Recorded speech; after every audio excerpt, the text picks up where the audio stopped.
Now, kids, I don't know if you've noticed, but somehow this front row is completely free. So can I have all the kids who are joining us this morning to come sit in the front? I want to start by telling you a story.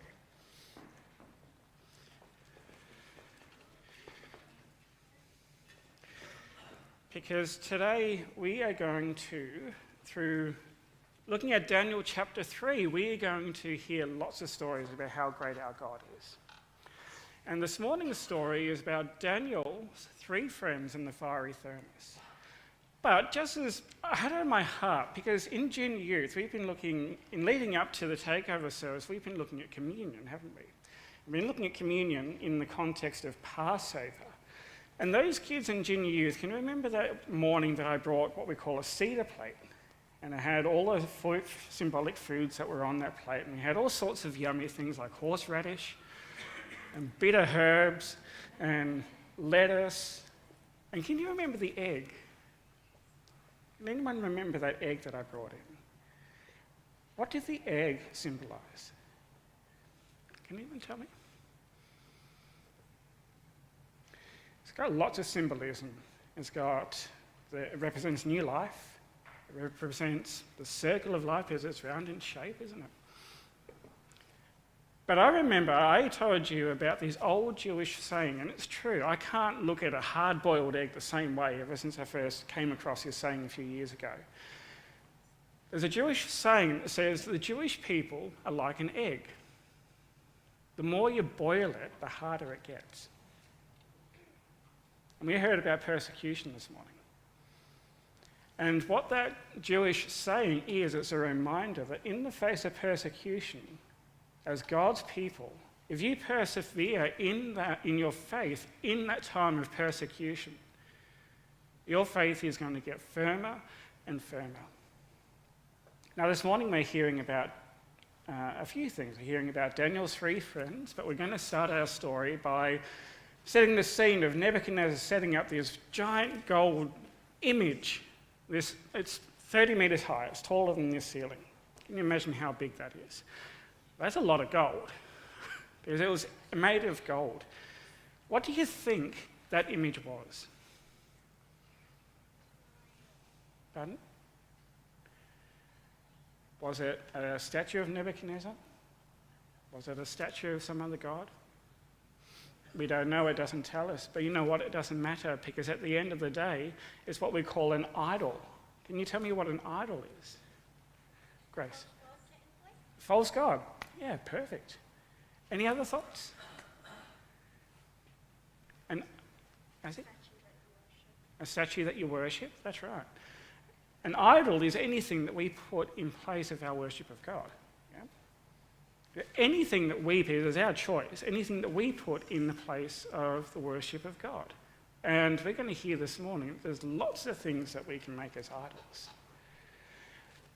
And King Nebuchadnezzar is the dedication of this new image, this new statue that he puts in place, and he gets all of the officials from all over Babylon to come along, and there's a big band and they play music, and the king's orders are that when you hear the music play, everyone is to bow down and worship this gold image that I put in place. And if you don't, I'm going to throw you into a fiery furnace.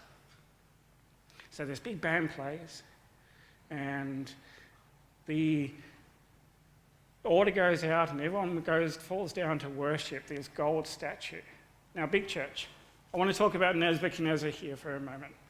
I think that this young king, even though we look at him and we think he was fierce, he was harsh, he was nasty, I think deep down he was quite an insecure young king. In his time, he had faced times of great defeat against the Egyptians, he had faced times of great success, but I think deep down he was quite insecure. I think he was self-conscious. I think he was quite fearful. So in putting the order out for everyone to worship this gold image, he was putting himself in a position of authority and power. How do you think he would have felt when 3 Jewish people refused to bow down and worship that gold image? How do you think he would have felt? Angry. He was. Now, my next question for you is, have you ever got really good grades in school when other kids in your class perhaps didn't do so well. Has that ever happened to you? Yeah? It's happened to a few. How did that make... It's happened to a few of you. How did the other kids feel about that? Lala? Disappointed, maybe feeling a bit judged. Bit judged? Yeah. Oh, I did better, like bragging. Yeah, that's good. Anyone else? Sad? Yeah. Judged, sad, maybe a little bit jealous that they wish that they had done as well as you. Well, you know in Daniel chapter 2 that we heard about a few weeks ago, Nebuchadnezzar, this king, he had a dream and he said to these wise men who were astrologers, their job was to interpret dreams and their job was to interpret the images that these false gods apparently sent to people. And he said to them, I want you to not only tell me what the dream meant, but you have to tell me what that dream was. And they couldn't do it. It was only through Daniel that God revealed both the dream and what the dream meant. And Daniel went to King Nebuchadnezzar and told him what it was. And because Nebuchadnezzar was so impressed with Daniel and so impressed with the one true God, he promoted Daniel into a high position in Babylon. And Daniel said, yeah, but what about my three friends? I want you to promote them too. So he does. How do you think that these astrologers who couldn't do the job would have felt? It's like you getting high marks in school and other students not. They would have felt a bit jealous, they would have felt a bit sad, they would have felt a bit judged. A bit angry. That's right. They would have felt angry too. I want you to keep that in mind because when these three Jewish people, Shadrach, Meshach and Abednego, they refused to bow down. These are the same three friends that were promoted before in Daniel chapter 2, Daniel's friends. When they refused to bow down, these astrologers said, oh, we're not happy with that. We're going to dob you into Nebuchadnezzar. So they go to Nebuchadnezzar and said, you know, these three, they're not listening to you. They're not serving your God. They're not worshipping this gold image that you set up. What are you going to do about it? So Nebuchadnezzar pulls them aside and says, I'm going to give you one more chance. The music is going to play. And if you're ready to bow down to this gold image that I set up for you, that's good. But if you don't, I'm going to throw you into the fiery furnace. And they refuse. So into the fiery furnace they go.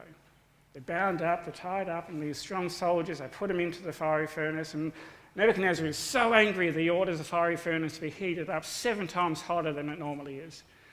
So these really strong soldiers, the strongest soldiers that Nebuchadnezzar has, they throw these three into the furnace. And the furnace is so hot that the soldiers themselves are burnt. And Nebuchadnezzar, he looks into the furnace and says, I thought there were only 3 in there. I can see 4. There's another one in there that looks like one of the sons of the gods. And you're looking at him, these people weren't harmed by the flames. So he says, Shadrach, Meshach and Abednego, come out of here. Praise be to your God who kept you safe. Praise be to your God who looked after you. You remained faithful to your God, and he kept you safe. Praise be to him. And not only that, but anyone else who says anything bad about your gods, there's going to be a really bad punishment for them. They don't want to do that. And again, these three, because of their faith in God, were not only looked after and protected and came out unharmed, but they were again promoted. They were given a high position in Babylon. If you don't take anything from this message this morning, I want you to remember this.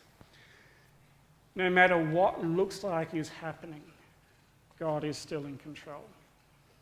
If you're struggling at school, or if you're being bullied, or if you're being judged, or if people are picking on you because you believe in God and it's getting really yucky and really nasty, I just want you guys to remember, no matter what looks like is going on, God is still in control. Now you can go back and take your seats, but I want you to grab one of these. We've got a little exercise book here that you can go and take one of them. There's lots of really cool activities in there. Come back and see us at the kids' church room afterwards. And if you complete one of those sheets, we've got a prize for you. So feel free to take one of them, grab some textbooks and pencils and pens and crayons, go back. And for the adults, the answer to the question that came last time, you can do this as well if you want. We don't want anyone to miss out. You can go back and take your seats again. So we're going to just pull a couple of things. We've heard that whole story now. We're just going to take a moment to pull some things out of this that we can take home from this as well. The first thing I want to talk about is idolatry and how easy it is to fall into idolatry. We heard about this big statue and the dedication. We read in Daniel chapter 3, verses 4 to 7, that then the herald loudly proclaimed, nations and peoples of every language, this is what you are commanded to do. As soon as you hear the sound of all of these instruments and all kinds of music, you must fall down and worship the image of gold that King Nebuchadnezzar has set up. Whoever does not fall down and worship will immediately be thrown into a blazing furnace. Therefore, as soon as I heard the sound of all these instruments and all kinds of music, all nations and people of every language fell down and worshipped the image of gold that King Nebuchadnezzar had set up. The thing that amazes me here is that this included the Jewish people. This included the Jewish people, God's chosen people. They too were caught up in this expectation to fall down and worship this gold image that the king had set up. What kind of thing compels this? Is it the conformity to society? Is it the thought that, well, everyone else is doing it, so I'm going to do it too? No doubt, I think the fear of death was probably playing a very large part of this. But why, out of what would have been 10,000 Jewish people in Babylon at this time, do we read that only 3 refused? Only 3 refused to fall down and worship this image. I wonder what was going through their minds. I wonder what their idols were.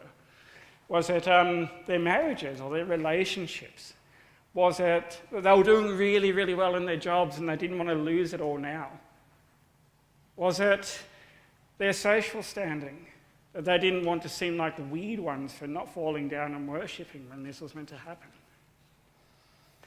And I wonder, what does this indicate about us as a church today, in our modern day Babylon?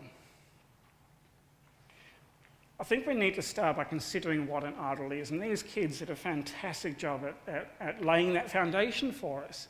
On its most basic level, an idol is anything that takes the place of God in our lives. It's the thing that we find ourselves most concerned about. It's the thing that we think about the most. It's the thing that has the greatest impact on our life. Our idols are the things that we let have the greatest authority over us. And idols, they're sneaky things. They're all around us, and most of the time we don't realise that they're there. And it's not usually as obvious like a big gold statue that we have to fall down and worship. And it doesn't usually come with the ceremony or the ritual of this big orchestra and all kinds of music. Usually they're invisible. And you see, back in those times, an idol was usually in the form of a statue or the image. Gods were thought as being always active and invisible, and creating an idol was creating a physical representation of that god. The idol itself wasn't the god, but it was an image or representation of that god. And usually they were made of precious metals, and in this case it was gold. So just in itself, being made of a precious metal, it would have been beautiful, it would have been adored just because of how pretty it was. But when we strip it right back, an idol is an object that we worship. It's worshipping a creation rather than the creator. It's worshipping a physical idol, and in doing that, in what you're saying is that this is the most important thing in my life. This is the most important thing in my life. What you're saying is that has the most power and the most authority over my life. But what about those more sneaky, subtle, more invisible idols that are around us? These are ones that we identify with perhaps a little bit less easy.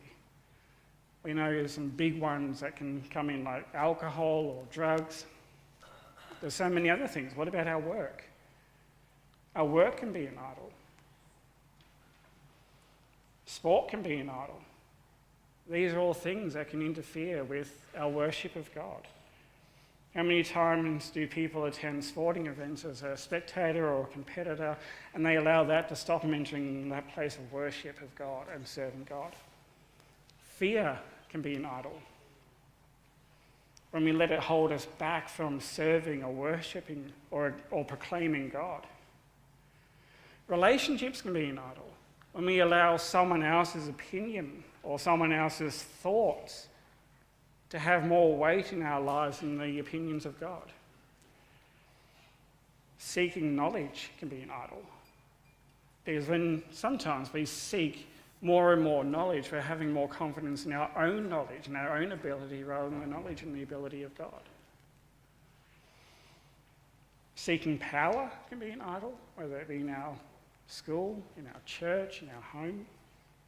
Really, the list is endless. But the danger is very real. We may consider these big gold images back then as an example of idol worship, but let's just stop and consider, that was before the times of TV and iPhone and internet. Idols are everywhere. And they're just as real and just as dangerous today as they've ever been. They're just as accepted now. Just as in Babylon, worshipping idols is just as accepted today as it was back then.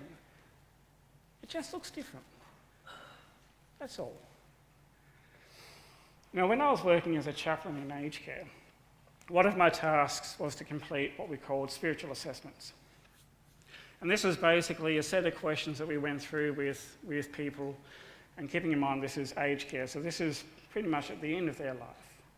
And the questions were around family, around hobbies, around interests, around significant life events, and the questions would help you to see the person in their whole life context, put you more in the holistic understanding of who this person is.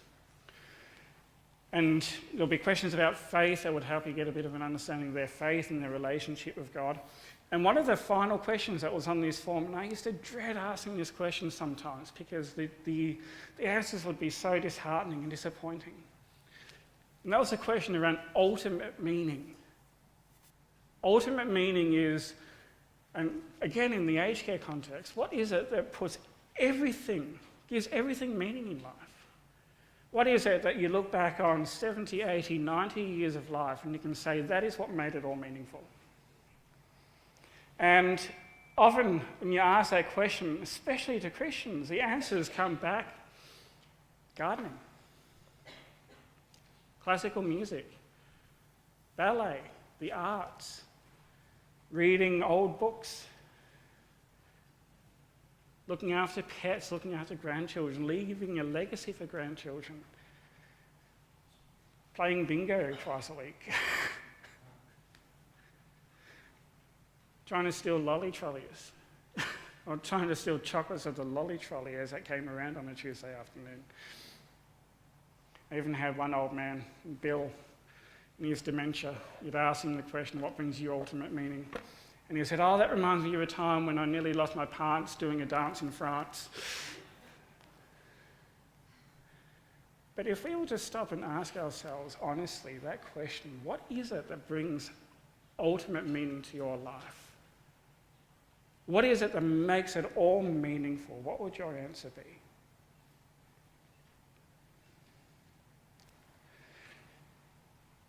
I'll think back to those 10,000 Jews in Babylon. We know of only 3 who didn't give in to idol worship. And I wonder, with all the idols in our world right now, how many of us could confidently say that we don't worship idols of some kind? When you pause and think about it, what idols are we holding on to? Is there something in your life that is taking the place of God? Is there something that is taking up most of your thoughts and most of your attention? Is there something that is having the biggest impact on your life that isn't God? Are we allowing someone or something to have that power and authority over our lives that shouldn't be there. When you wake up in the morning and you intend to have time in the Word or time in prayer, what is it that distracts you away from that?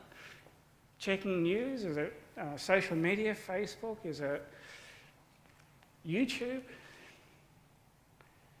We need to be aware of those idols in our life, and being aware of it, we need to repent of it and put God back in that place. And recognising idols comes with the responsibility of not worshipping them, and that, you know what, sometimes that can lead to us standing out in the crowd. We read about what happened when they fell and worshipped the image of gold. Those jealous astrologers that we heard about with the kids this morning, they came to Nebuchadnezzar and they say, you know, these three, Shadrach, Meshach and Abednego, when everyone else worshipped, they refused. Not only that, the astrologers say that they pay Nebuchadnezzar no attention, they don't serve his gods, and they don't worship the image he set up. Now remember, Nebuchadnezzar had an issue with insecurity. He had an issue with fear. He was a self-conscious young king. He was hiding behind a mask of pride and arrogance and confidence. And these astrologers, they knew exactly how to cut to the heart of that. These three, they're not paying attention to you. They're not doing what you tell them to. They're being disobedient. We read, furious with rage, Nebuchadnezzar summoned Shadrach, Meshach and Abednego. So these men were brought before the king, and Nebuchadnezzar said to them, is it true, Shadrach, Meshach and Abednego, that you do not serve my gods or worship the image of gold I have set up? Now when you hear the sound of all of these instruments, and if you're ready to fall down and worship the image of gold I made, very good. But if you do not worship it, you'll be thrown immediately into the blazing furnace. Then what God will be able to rescue you from my hand? That question's very loaded, isn't it? What God will be able to rescue you from my hand? In chapter 2, these astrologers were throwing this very challenge and believing that no God had the ability to reveal nor interpret the dream that Nebuchadnezzar had. Here, Nebuchadnezzar, who should have known better, was throwing his own power and authority over that of God's. He's making an idol of himself. That's dangerous ground to be walking on. He's making an idol of himself, and these three, they still don't give in. Shadrach, Meshach and Abednego replied to him, King Nebuchadnezzar, we don't need to defend ourselves before you in this matter. If we're thrown into the blazing furnace, the God we serve is able to deliver us from it, and he will deliver us from your majesty's hand. But even if he does not, we want you to know, your majesty, that we will not serve your gods or worship the image of gold you have set up. There's a few things I really want to draw out of this. First, when we're facing persecution, how do we respond? We have this example here that I think is very reminiscent of Jesus after his arrest, when Pilate asked Jesus, are you the King of the Jews? Jesus' response was simply, you have said so. No argument. No resistance. There's no need to defend the truth. There's no need to defend himself. What point is there in arguing something with someone when you know that they're just not going to get it anyway? It's better to keep the peace. It's better not to get caught up in it. Remember, despite appearances, despite what looks like is going on, God is still in control. Not Pilate, not Nebuchadnezzar, not the person who's doing the persecution. God is still in control. And second, their faith in this situation is remarkable. They know that God will deliver them from the hand of Nebuchadnezzar. And if he doesn't, then they will still refuse to worship idols. If God doesn't deliver them, they know that that means their death. Even if it means their death, they will still remain faithful to the one true God. Let me put it in another way. We can have unwavering faith that God can save us. But what if God's saving us actually means removing us? What happens when we pray for someone who is really unwell to be healed and they die? Did God really heal them? Ultimate healing, like ultimate salvation, actually comes through death, not life. Even if we bring it back down to our salvation is possible because Jesus died in our place on the cross. By his stripes we are healed. Ultimate healing, like ultimate salvation, comes through death, not life. And it's God's will that matters most of all, and it's his will that will always prevail. No matter what looks like is happening, God is still in control, even if it doesn't look like anything that we expected it should look like. And just touching more on that point of healing and salvation, when I hear of someone who's seriously unwell, my first prayer is for spiritual healing and then physical healing. Because in praying for physical healing, we don't know what the outcome of that might be. But if someone is spiritually healed first, and even if that person physically dies, as their ultimate healing, their ultimate restoration, they will still spend eternity with our Lord. Because we know that our restoration, our full, complete restoration won't happen this side of eternity. It will only happen when we are restored physically and spiritually with our Lord. I'm reminded as well that this is what happened with both of my parents facing terminal cancer. My dad was diagnosed with stage 4 terminal prostate cancer. So we prayed for spiritual healing before we prayed for physical healing. And you know what? The spiritual healing came first. In December 2018, I was able to lead my dad to the Lord.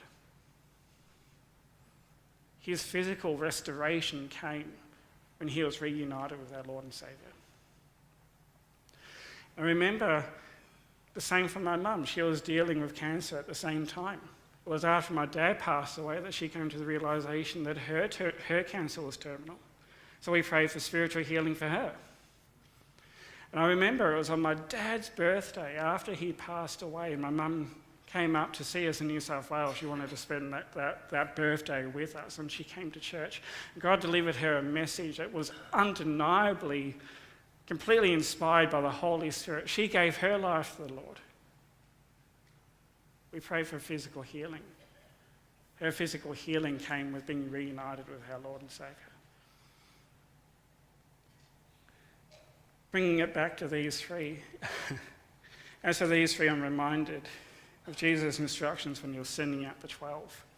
He told them that when they go out there, they can expect persecution. And they can expect persecution because of him. But he offered these words of encouragement. He said to them, do not be afraid of those who kill the body, but cannot kill the soul. Rather, be afraid of the one who can destroy both soul and body in hell. Jesus is telling him not to respond to persecution in a fear that he is out of place. And a fear that is out of place is fear of what others can do to us physically.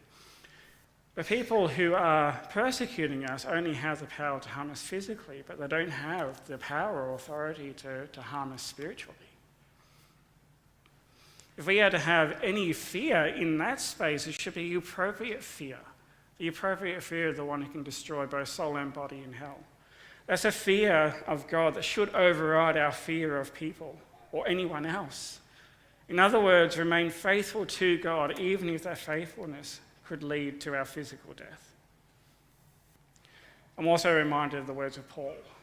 When in prison and facing possible execution, he wrote to those in Philippi, "So I eagerly expect and hope that I will in no way be ashamed, but will have sufficient courage so that now, as always, Christ will be exalted in my body, whether by life or by death. For to me, to live is Christ, and to die is gain." If I am to go on living in the body, this will mean fruitful labour for me. Yet what shall I choose? I do not know. I am torn between the two. I desire to depart and be with Christ, which is better by far, but it is more necessary for you that I remain in the body. I ask the question, if we are faithful and we die, here's an honest question, what's the worst that will happen? If we remain faithful and we die at the hand of persecution, we're with Christ. If we live in the face of persecution, then we get to continue to serve him. But if we lose faith, we lose everything. We need to be people of faith in all situations. These three, they remain faithful in persecution, and they remain faithful even in the understanding that could mean their death. But unsurprising, something amazing happens. Then Nebuchadnezzar was furious with Shadrach, Meshach, and Abednego, and his attitude toward them changed. He ordered the furnace heated 7 times hotter than usual and commanded some of the strongest soldiers in his army to tie up Shadrach, Meshach, and Abednego and throw them into the blazing furnace. So these men, wearing their robes, trousers, turbans, and other clothes, were bound and thrown into the blazing furnace. The king's command was so urgent that the furnace was so hot that the flames of the fire killed the soldiers who took up Shadrach, Meshach, and Abednego. And these 3 men, firmly tied, fell into the blazing furnace. First, Nebuchadnezzar's command is refused. And when it's refused, his attitude changes. He goes from being arrogant, prideful, and boastful to being furious with rage. So angry that he orders the furnace to be heated 7 times hotter than normal, so hot that those who are about to throw these 3 into the flames are killed by the flames of the fire. You know, when you are being persecuted, it doesn't matter who by, you can have confidence that God will deal with the persecutors. Like before, we don't need to defend ourselves. No weapon formed against us will prosper because God is in control. Those who persecute us are in God's hands as well. And we can have confidence, like we sang this morning, the battle is already won. It is God's to avenge and he will repay. God is in control. You see, what stands out for me here, these 3 are thrown in, and being thrown in, those who are persecuting them, they're being taken care of. These 3, they're bound by the worldly. They are thrown into the fire by the strongest people the king has got, and the result of their faith in this is amazing. They're thrown into the furnace, and we read on. Then King Nebuchadnezzar leaped to his feet in amazement and asked his advisors, "Weren't there 3 men that we tied up and threw into the fire?" They replied, "Certainly, Your Majesty." He said, "Look, I see 4 men walking around in the fire, unbound and unharmed, and the 4th looks like a son of the gods." Nebuchadnezzar then approached the opening of the blazing furnace and shouted, "Shadrach, Meshach, Abednego, servants of the Most High God, come out, come here." So Shadrach, Meshach, and Abednego came out of the fire, and the satraps, the prefects, the governors, and the royal advisors crowded all around them. They saw that the fire had not harmed their bodies, nor was the hair of their heads singed. Their robes were not scorched, and there was no smell of fire on them. I love this. Nebuchadnezzar looks in on God's faithful, and he can't believe what's happening. The bound were unbound. Who he intended harm for were unharmed. And not only that, there was another in the fire with them, and Nebuchadnezzar describes as one that looks like the son of the gods. Now, is this person Jesus? We don't know, it doesn't say. Is it an angel? Again, it doesn't say. Again, I don't think necessarily matters, because whether this is a pre-incarnate Jesus in there with them, it is still a sign of Emmanuel. It is still a sign of Emmanuel, God with us. It's an assurance that even when we're in a blazing furnace, God is still with you. God is with you in the persecution because he's been through the persecution. Our God is a God who saves. Jesus took your punishment and my punishment. He took our punishment on the cross so that we don't have to. And when you suffer at the hands of the enemy for him, because you are faithful to him, he is with you and he is protecting you completely. These three, they came out of the furnace, not only were they unbound and unharmed, they were so protected, not even the hair on their heads was singed, or the hair on their beards. Let me just add this. Just as Nebuchadnezzar was watching these three in the furnace, people are watching you to see how you will respond in a time of trial. How do you react? It's an opportunity to check in and ask ourselves, when we find ourselves in a blazing furnace, do we show the character of God? When we face trials, do we show the character of God? In school, when kids pick on you because you are a Christian, when they make you stand out, when they're critical of you because of your faith, do you show the character of God? In our workplaces, when people know that we're Christian, and we don't engage in certain behaviours or activity, or our language is different, or we walk around with a hope that they can't explain, and they pick up on that and they criticise us for that, do we display the character of God in that situation? Can others look at us and see God with us and that we're different because of that? Do they look at you and do they see the protection and the favour of God in your life? Are you in a blazing furnace right now? Are you in a time of trial? And it doesn't necessarily have to be a life or death situation. Is the world and its standards trying to bind you and throw you into the fire? The greatest hope we have in that situation is that God is with us. He is with us. We just need to remember that no matter what looks like is going on, God is still in control. We read that when they came out of the furnace, the officials saw that they were unharmed. And we finish our chapter with this. Then Nebuchadnezzar said, "Praise be to the God of Shadrach, Meshach, and Abednego, who has sent his angel and rescued his servants.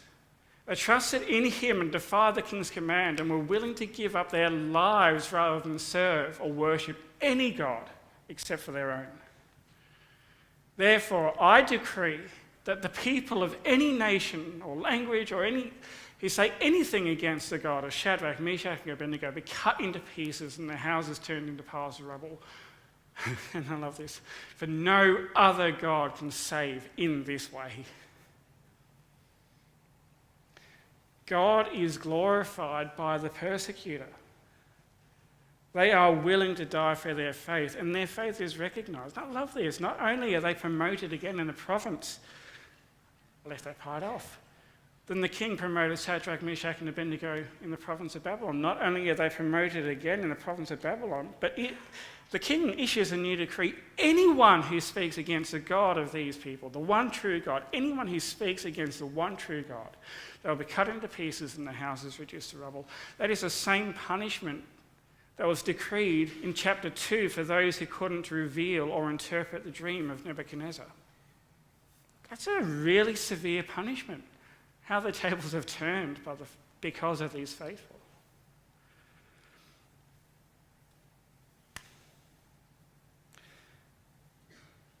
God saved back then. He saved again now. And you know what? God is continuing to save today. No other God can save in this way. And did you know that this God who saved these three in the blazing furnace, did you know that that is our God?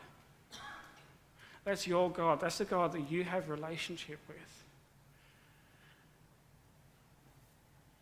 No other God saves in this way. That's the God who knows you and who wants to know you. This is the same God who loves you. It's the same God.